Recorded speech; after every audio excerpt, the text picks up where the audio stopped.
Okay, I think we're live. Good day, everybody. Thank you for joining us.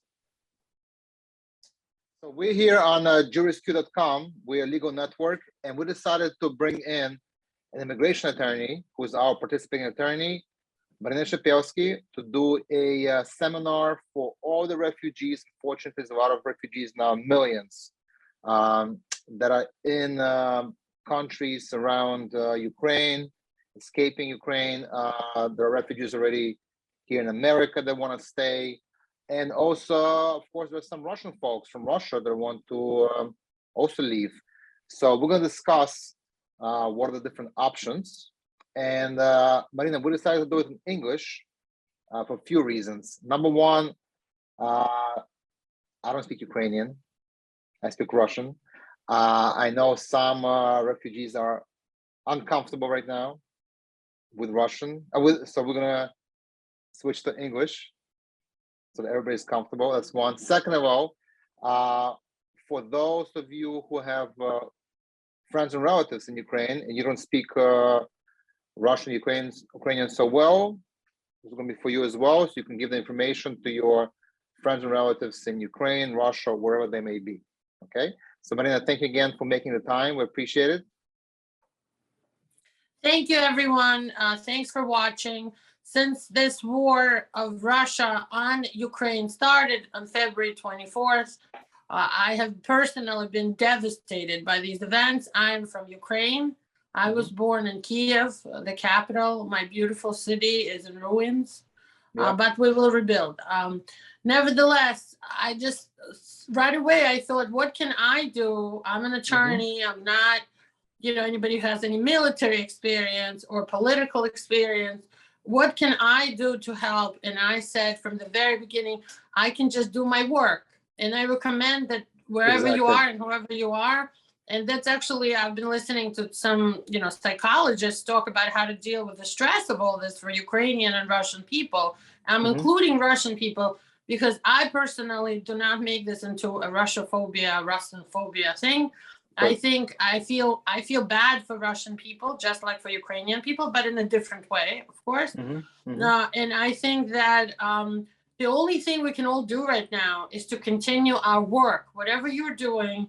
And for people like myself, I feel like sharing information with you guys, explaining how these processes work is my best contribution right now. Exactly. And I really appreciate it. And we had many...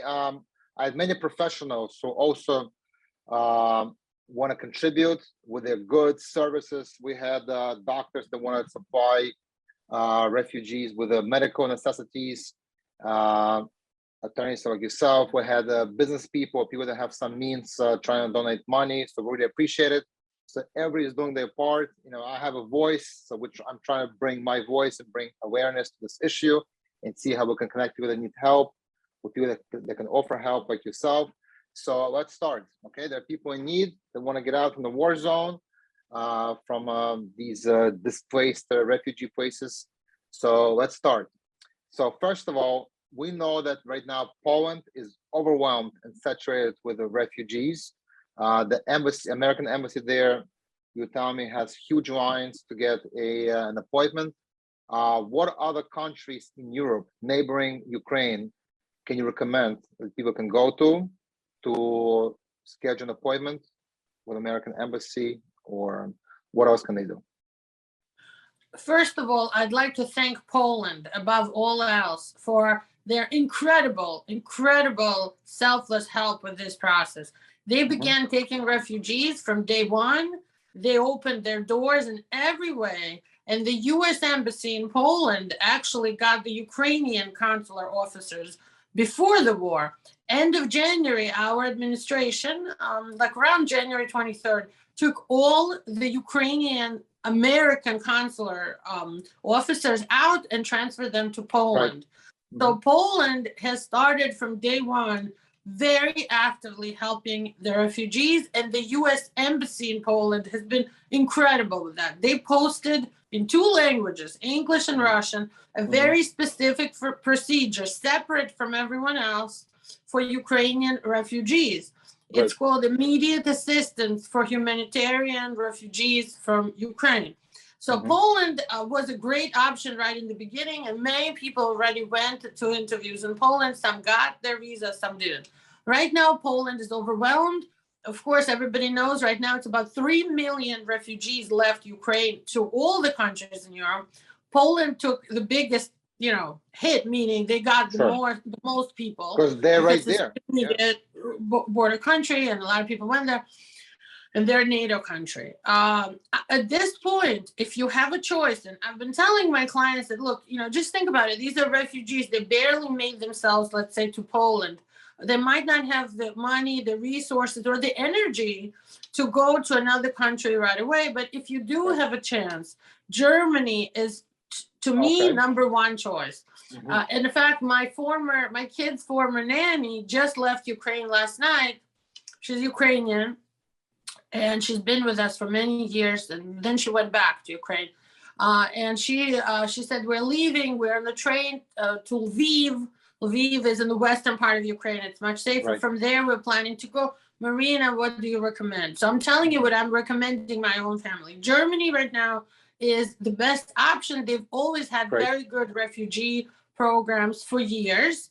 And right now, they also have the Frankfurt, Germany embassy is getting transferred all existing immigrant cases, meaning people who are in line for green cards. So Ukrainian cases are already getting transferred to Frankfurt. Right now, to me, Germany is number one. Of course, Hungary is good. Slovenia is good. Slovakia, they've been also extremely welcoming of refugees. As a matter of fact, I have some friends in Mexico, and they're saying people in Mexico are raising funds at every corner, at every school, at every business. They all have those QR codes, fundraising for Ukraine. That's amazing. And so to me, the whole world is coming together. It's very, very, very so impressive. if you have your loved ones are in Europe right now, I recommend to go to Germany. Also, Italy is very welcoming right now. Spain has been great. Of course, Romania, Slovenia, Slovakia. I would not recommend to end up in Moldova. I will explain why. First of all, I don't think they're taking any consular cases, and I think they're afraid they're next for Russia to attack. So you can go there just to kind of escape, but you have to keep moving. Temporarily. Okay, that's a good advice. Good advice. Okay, thank you. And so what are the programs out there? What can people do to get to USA? Okay, so people that want to come here are in several categories, and I'm not saying that this is right or wrong. I make no judgment on this. I'm just telling you this is how it is right now. So first of all, to start with, there is no refugee program to come to the United States. People ask me day and night, especially people who are in Ukraine or traveling from Ukraine. In fact, my nanny, again, she's a good example. She asked me if she can get to some country where there's evacuation planes to the United States. No such thing. There's no refugee program to come to the United States, and there's no evacuation planes, and there's nothing to come as a refugee right now, right? So if you're in Europe, you have to apply for a visa. A tourist visa is your only option. Right there's no refugee. There's no refugee visa. There is no refugee. And it's a good thing you cleared that up, because a lot of people, of course, would think there's a refugee Every visa. first person is asking me. Of course. Every first person. I also thought there would be a refugee visa. Of course, because a lot of us English-speaking, English-speaking immigrants who've been here, like myself, for 33, 35 years, we came as refugees. Yeah, exactly. So people assume that it's a good thing you cleared up. Now, just a little history lesson. We came through an amendment to a Trade Act from 1974 called the Jackson-Vanik Amendment. They were putting pressure to let Jews leave through our Congress, the American U.S. Congress. And the American Jews put a lot of pressure on our Congress to let the Jews out through trade, through sanctions. So just like right now, there were tremendous sanctions on Soviet Union at that time if they weren't going to let the Jews out. And they said, okay, we'll let them out. This is how all the Jews, and I'm Jewish, but I also consider myself Ukrainian. This is how we made ourselves out of Okay, so Ukraine, maybe Russia. it would be nice if Congress passes an act to also give Ukrainians a special status and give them a refugee status. Yeah. It would be nice, I think they deserve it. Especially because they did it like this for Afghanistan. So very recently, now, of course, I just told you about our wave of immigration, right? Yours and mine. Right. This was 70s and 80s and early 90s. Okay. Currently, we just had Afghanistan refugees. They had a special program. Okay. Why not Ukraine? Exactly. You know? Absolutely. They right now. So that hasn't happened. Actually, their lives are in danger. Under bombs. I feel like they should be given a special status. But what is this TPS? Isn't that some kind of special status, temporary protective status that they can apply for? So so TPS is something on March 3rd, our Department of Homeland Security announced. Do you hear me? Of course, yeah. Sorry about that. We're good. Absolutely. On March 3rd, on March 3rd, Department of Homeland Security announced they will have a temporary protection status. It's like a temporary asylum for Ukrainian refugees, but you had to have been here already in the United States as of March 1st. That covers very few people. Very few TPS, people made it. Yeah. Make it clear, TPS is only for Ukrainians that are here in America right now. Correct. And it does not apply to any refugees that are outside America. Does not apply to anybody who came after March 1st or is outside, right? So it does apply to somebody who's been here for a long time from Ukraine. It does apply to recent refugees who came before March 1st or even on March 1st. But anybody that came in after, we recommend they just file for regular asylum, not TPS. You can actually do both if you qualify for TPS, but TPS was announced, but has not started. There's no forms. Ukraine wasn't officially added yet to the list of the countries. And so it's still just a theory. No, it's not in practice, only a theory. Yeah. It sounds good, but it doesn't work right now.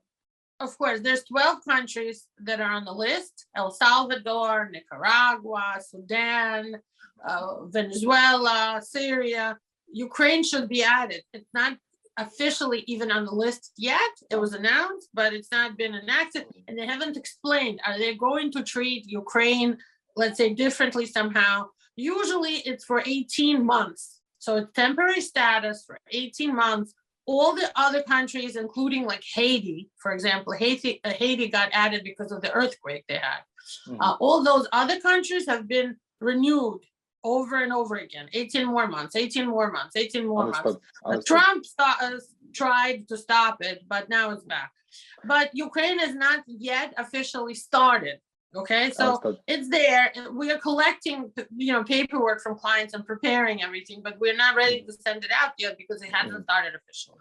By the way, I want to tell anybody that has any questions, they can either post it in comments below this post, or they can send a message to me or Marina, and if we have time, we'll answer your questions about how to get refugee status, how to come to America if you're from Ukraine or even Russia. Michael, I'm going to interrupt you. I got a text message on my Facebook Messenger from Ina Vernikov, who is now a member. You know better. Tell us who Ina is. You know better than me. What is her current Ina title? is our recent councilwoman for, I believe, 48th district, which covers these Russian-speaking areas here in Brooklyn. It covers Brighton Beach, Manhattan Beach, Sheepshead Bay, and I believe Midwood. Right. So my office is right next door to Ina's. Actually, it so happened. So she's texting me to call her after this because she's working with the mayor's office to designate Ukrainians as refugees locally here in New York State. Good. So Perfect. listen, New York State So, has so announced. you're saying that we can become like a sanctuary city for Ukrainian refugees? Absolutely, absolutely. And New York State, it's interesting. I know how politics work. I'm not in politics, so I get very frustrated. So just give me a little, a little leeway there. I'm very much a goals-oriented person. I want to get the results now, right? Politics are very difficult. You want something done, it takes a long time. Everybody has to have agreed, and then you have to change things. It's always difficult. It's like this, like heavy machine that just trudges along, right? So the federal government said openly, we are opening our doors to Ukrainian refugees. Okay. What does that mean in regular people's And language? now right now it's just words. Right, they did this TPS, so I can't say what. So I mean, I know, we're going to talk in a minute about other categories of people, how they can get into the United States and how to get the tourist visa, right?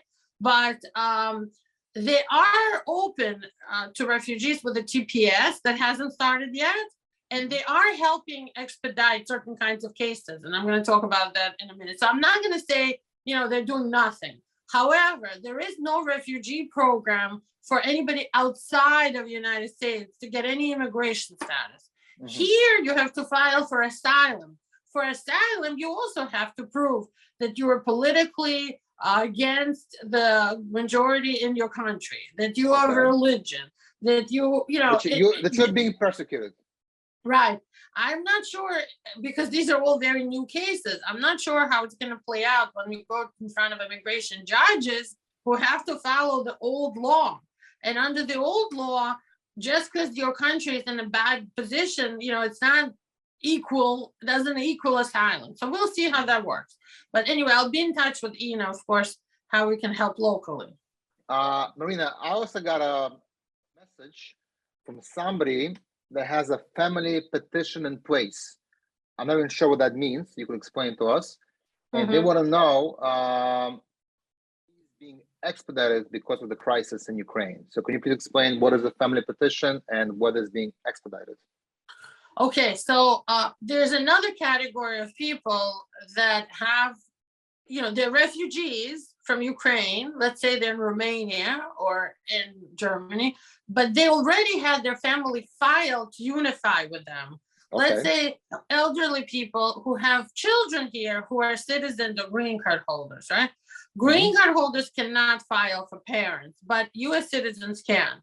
Okay. Green card holders can file for spouses or children. Anyway, there's so many categories of people who filed petitions, and we were waiting for certain, different stages of the process. Some people were waiting for National Visa Center. Some people passed the National Visa Center, were already waiting for an interview for their immigrant visa. Immigrant means you're coming to stay here. You're not leaving, right?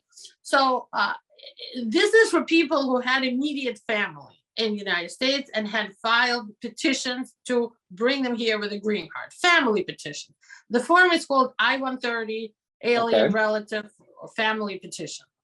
So at different stages, we are helping people expedite those processes, and that works. I'm telling you right now, for most people, if you have an existing immediate relative case, and by the way, that's a technical term, immediate relative is parents of US citizens, spouses, and children of US citizens. Right, makes sense. If you are a parent of a green card holder, that is not considered immediate family. Really? If you are a sibling, our Congress decided that is not considered immediate family. All these other categories have lines, 15 years to have a visa available to them. There's quotas. There's only so many per year that you can get. So anybody that's in those long lines, they're not expediting. They're not helping expedite. And there's nothing we can do right now. But immediate family situations, they are absolutely expediting. And for how much can you expedite? How fast can you do it? That's also a common question. USCIS is telling us up to 45 days. National Visa Center about the same. Not too bad. So listen, instead of months, not years, but months. It's not too bad. It's not too bad. Okay, but so just to make it clear, somebody has immediate family in America, it is much easier to get a visa under a family petition category But immediate family mean, yeah. Or even the non-immigrant visa, even the people I mentioned who have to file for tourist visa, people with immediate family are being expedited and put in front of the line, because what I do is I advise people, okay, you're filing for a tourist visa, but have your daughter or your son or your brother send a financial sponsorship package for you and say they will make sure you only stay for a short period of time and that they will pay for you. Those people are getting approved for a visitor visa. So this is how the US government is helping, Understood. they are helping. Those people with family here, they are being put in front of everyone else, and they are getting approved, not everyone, but most of them, for different visas. Got it. So that's the message I want to bring across. If you have somebody in Ukraine, very important. now is the time to act. Help them by becoming a financial sponsor for them, making that phone call, emailing to Expedite. They are responding. And tell us again, what is immediate family under US law? Immediate family is US citizens filing for parents, husband or wife, children under 21. And right now, also green card holders filing for husband or wife or children under 21. And fiancés of US citizens. By the way, we have some clients who had fiancés in Ukraine. They're engaged, they filed the K-1 visa, the 90-day fiancé, everybody knows about that. That's also being expedited. And can you still get if you got engaged recently or going to get engaged, can you get a visa under that? Yes, you can. Very good. So in that case, if you haven't filed anything, what we're doing is we're filing it, and online filing right now is absolutely the quickest. We file forms online if we can. As soon as we have a receipt number, we make the request to expedite. Got it. Okay. Thank you, Marina. Now, I've heard such a concept as a humanitarian parole. What is that, and does that apply to Ukrainian or Russian refugees? Okay, so if your relatives are not able to get the visa, maybe they applied and got denied. Maybe they just, you're just skipping that and you decide to bring them here in a different way for family. So you have to have US citizen, family, or even close friends who are filing to unite with someone in, let's say, Poland, who's a Ukrainian refugee. And it substitutes for a visa. It's like a visa. It's a parole. Parole is, again, a technical term in immigration law that means coming with admission officially. You're coming in officially, and for many other visa types. What's the difference? Because if you just, let's say, came through, if you came, let's say, with a non-tourist visa and it expires, then you're out of status. With parole, it's different. So it's better to come under parole. No visa, that's also different. So it's like having a visa. You're a humanitarian. Right. It's much better. It is much better, but it's much longer. I want to be a humanitarian. You are, because we're doing the show. We're already doing something humanitarian. True. But to parole for humanitarian reasons means that the government looks at the situation. I don't think just a regular refugee family is going to work for this, frankly. It has to be maybe like medical problems. By the way, if there's somebody with a disability from Ukraine, and I actually had that question. Somebody asked me a question recently for this show. What if a refugee has a disability or medical problem? Does that somehow expedite things or make things better? So people who have a documented medical problem, it has to be documented, or a disability, can either get the expedited visa, but again, I think they're only going to approve if you have family here, or humanitarian parole. Humanitarian parole is you're showing you're going to be financially responsible for them. You see, there's like underlying trends here. You see the trends? Financial responsibility to come to the United States is number one. Right. They don't want people coming in who are just going to be the burden to taxpayers. Right. And number two, there's a humanitarian situation. They're a refugee in Ukraine and they're elderly with arthritis or whatever, you know, Alzheimer's. So they're young. There's a young child. Somebody was writing to me, a young child who is, you know, in a wheelchair with a disability. You know, people like that are going to get in front of the line for both humanitarian parole and visa. You can ask to expedite both the visa and humanitarian parole, because humanitarian parole takes at least 120 days. That's months. It sounds So like that's it's a long much process. much harder to receive. Yeah. It's better, but harder. Marina, you know, we've been talking about Ukrainian refugees mostly, and we understand they're the ones that are in immediate need because they're actually living in a war zone or they are without a home in neighboring countries. So we want to help them first. But let's not forget, there are also people from Russia that are also trying to leave. They could be in danger because of their political views. If they were protesting, demonstrating. And of course, the quality of life there became much worse recently with the sanctions.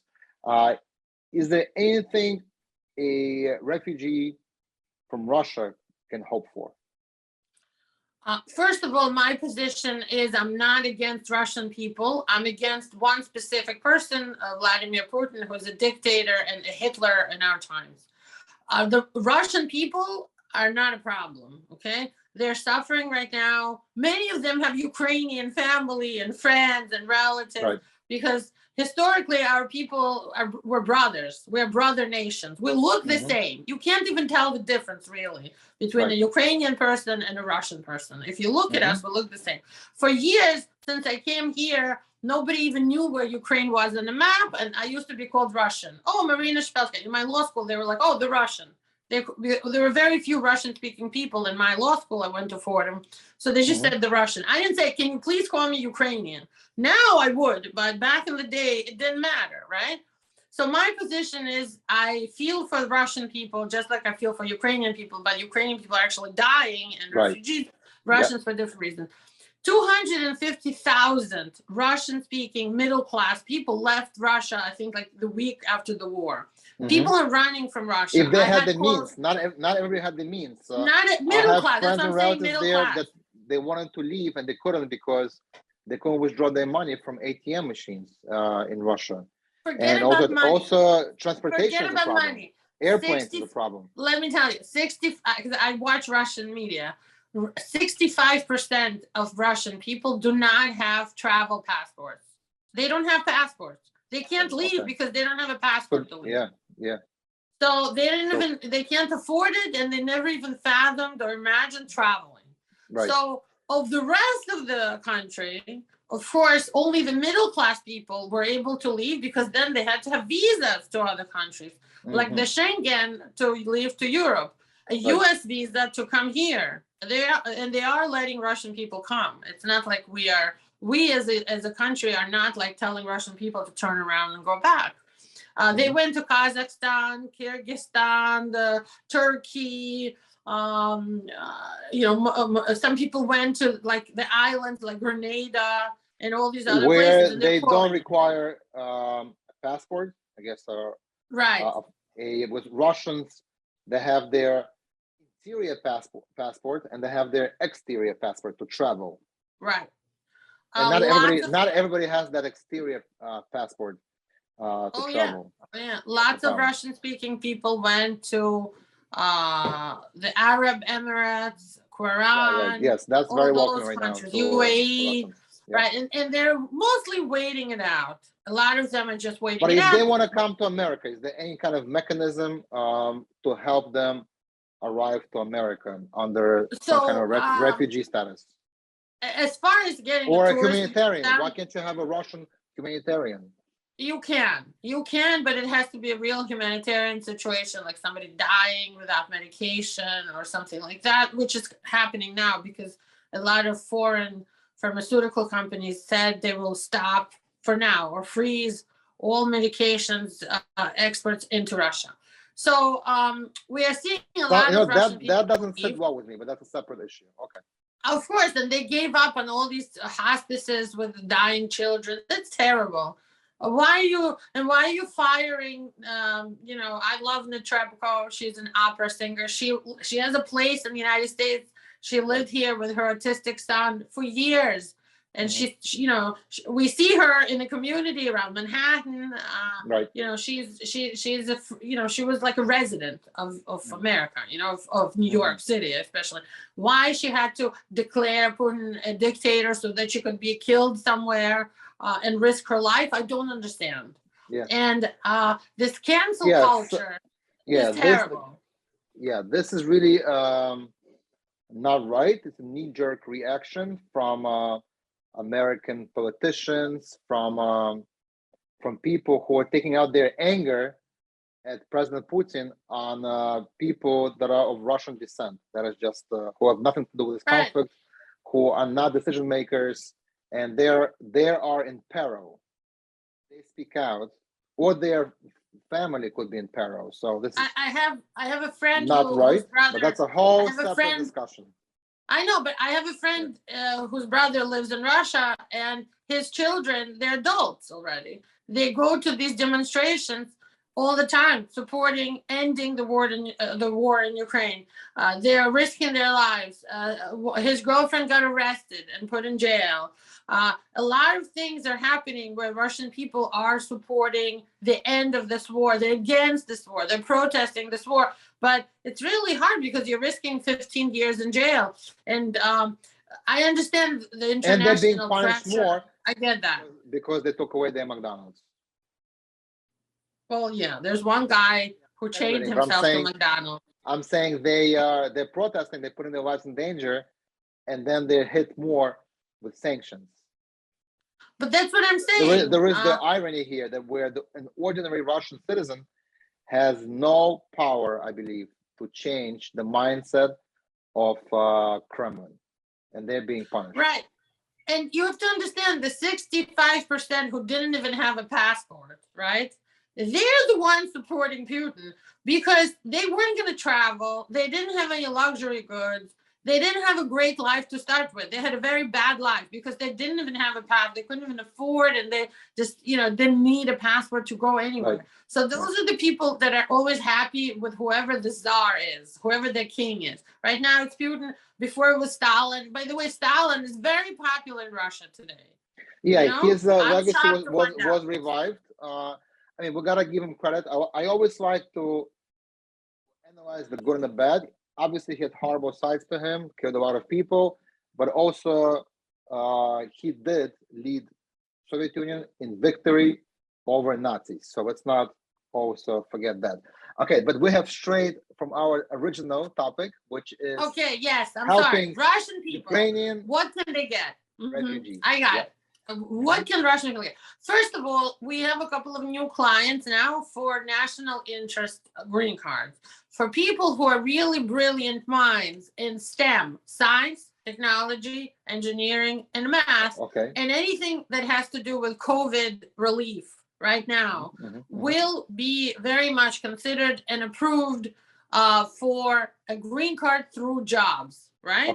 But it has to be very high level education, very specific, scientific type of sounds background. Like that visa is not going to be easy to get, but it's possible. It's not, but it's possible. I am holding off on any L1 visas. L1 is like when transferring managers. That's not going to work right now. Don't waste your money for politics, because of politics. What's working is Asylum. So if you're here from Russia and you're against this war, go take some and if you mean it, you're really against the war, then you go and you participate in protests, take some pictures with Ukrainian flags, write about your opinion. For you to file for political asylum, you need to express your political view. If you are afraid, then maybe don't publish on social media, but do take pictures, do go to these protests. Document. Do contribute, do sign up and send money to, Ukraine. Do something that I can document and show to an immigration judge. I see. I cannot do it for you. And if you don't do it for yourself, then, you're out of luck. okay? Mhm, If mhm. you are from Russia and you want to win asylum, we can help you, but you need to help yourself.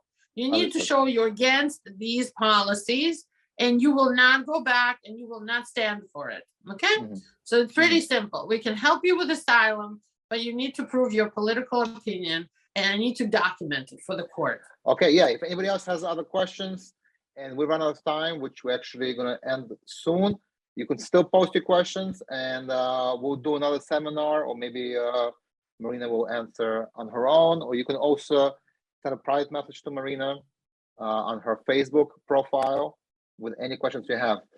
Let's hit our final question for the day. There have been reports that people from Ukraine, Russia are trying to reach Mexico and surrender themselves at the US border. Is this something you heard of, you see, and is this a good practical idea to follow? Okay. Let's talk about Mexico. Mhm. I have been also getting a lot of questions about Mexico.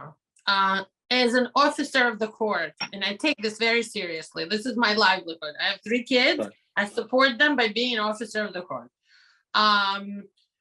I cannot recommend for people to trek into Mexico and ask for asylum because it's very dangerous.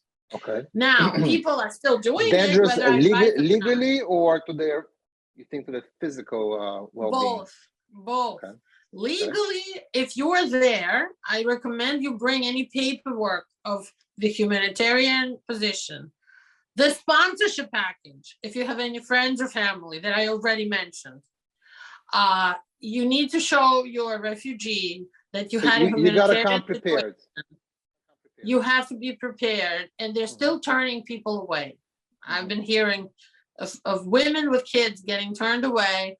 And then what's going to happen to you? You are in the middle of a Mexican desert where the gangs are, the coyotes, That's a good point. the cartels. Yeah. I cannot, as an officer of the court, offer that as a viable sounds option. like a very dangerous way to go about it. Right, but if you are there, because somebody was telling me last night off the record that there's like Facebook groups and Telegram, which is an app, Telegram channels and YouTube groups where people share this type of information, and people are offering for money to bring somebody safely to the border and help them ask for asylum. Yeah, but they could be victims of human trafficking, like you said. So that's very dicey. I know somebody personally who came through Mexico when he was a teenager, and he almost died. He had to swim through the channel, and some people drowned, and he saw them drowning, and it took him months to get here from a European country, not from a Russian-speaking country. I cannot offer this as a viable option. If you are on your own with that. If you're already here and you're calling me from the detention center, we can help, but I'm going to tell you right now, it's going to be a lot of work. We have to get a bond. We have to get your relative sponsorship together. And even to speak to a client like that, which I have to interview them for their asylum case, it takes days. It takes, hundreds of phone calls. It's heavy lifting. It's going to be an expensive case, and we do them, but just be prepared. It's going to be a very complicated journey. And at the end, if you get in and you file for asylum and time passes, it takes years. And sometimes people meet somebody who's a US citizen and they want to get married. That's not going to work for you, because crossing the border is not a parole. It's not a visa. It's considered you came without anything. So that doesn't allow you anything but asylum, only asylum. Which brings me to my follow-up question. That somebody who's, let's say, Ukrainian, and right now they are in a detention center, they're under deportation proceeding. From before. Being a Ukrainian now, can you somehow postpone or stop this deportation? And where can they get deported? Into a war zone? America is going to deport somebody to drop them on the bombs? How does that work? I don't think they're not deporting right now. They're not deporting to Yeah, Ukraine. that makes sense. Yeah, I Yeah. wouldn't think they would. Yeah. No, Okay. they're very not good. deporting. Okay, Marina, this was amazing. Thank you so much. You've answered a lot of questions that I had, that people had. You're doing good work. We appreciate it. And I don't think it's a bad idea to do one more of these, maybe next week in Russian, also on social media that people can spread. We're gonna post this shortly, this recording in my Facebook group, The Russian Insider, on JurisQ Facebook page, Michael Levitis profile and page, Marina Shepelsky Facebook page and profile, so you can get the benefit of this information. And please share it among your friends, relatives in Ukraine or Poland, wherever they may be. If we can help people with information, because that's very important, to get the right information from the person who is knowledgeable and experienced, person like immigration attorney Marina Shepelsky. Thank you very much, and until next time, have a good day. Thank you, everyone. Good Take luck. care. Stay safe. Bye. Bye-bye.